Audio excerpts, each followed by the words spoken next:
पश्चिम बंगाल की राजनीति में नया इतिहास लिखा जा रहा है। 8 मई को गृह मंत्री अमित शाह ने ऐलान कर दिया कि शुभेंदु अधिकारी राज्य के नए मुख्यमंत्री होंगे। अगले ही दिन यानी कि 9 मई को वे शपथ लेंगे। शुभेंदु अधिकारी वह नाम है जिन्होंने न केवल टीएमसी सुप्रीमो ममता बनर्जी को कड़ी चुनौती दी, बल्कि राज्य में भाजपा के सबसे बड़े चेहरे के रूप में उभरकर सबका ध्यान खींचा है। उन्हें बंगाल का भूमिपुत्र और कभी कभी बंगाल का योगी भी कहा जाता है। उनकी राजनीतिक विरासत भी खास है।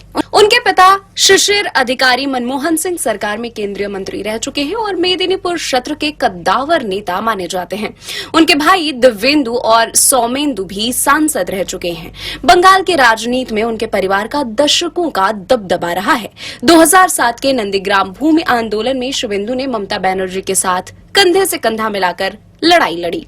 इस आंदोलन ने वामपंथ शासन की जड़ें हिलाकर रख दी और 2011 में ममता बनर्जी को सत्ता के शिखर तक पहुंचाया। खासकर जंगल, महल और तटीय क्षेत्रों में पकड़ के चलते उन्हें भूमिपुत्र कहा जाता है।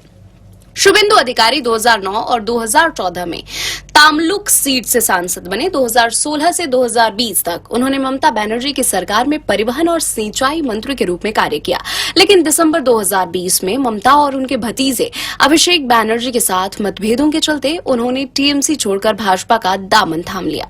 टीएमसी छोड़ने के बाद उन्होंने कहा कि पार्टी अब एक राजनीतिक दल नहीं बल्कि एक प्राइवेट लिमिटेड कंपनी बन गई है, जिसे बुआ और भतीजा चला रहे हैं। चुनावी सभाओं में वे अक्सर ममता के भतीजे अभिषेक बनर्जी पर निशाना साधते थे और कहते थे कि बंगाल में कोई भी काम बिना भतीजा करके नहीं होता है। उनका वादा था सिंडिकेट राज को उखाड़ फेंकेंगे और उन्होंने यह कर दिखाया।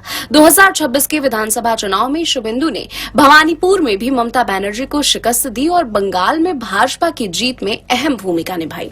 उनके राजनीतिक अनुभव, विधानसभा में नेता प्रतिपक्ष के रूप में आक्रामक तेवर और प्रशासनिक समझ ने उन्हें मुख्यमंत्री पद का सहज दावेदार बना दिया।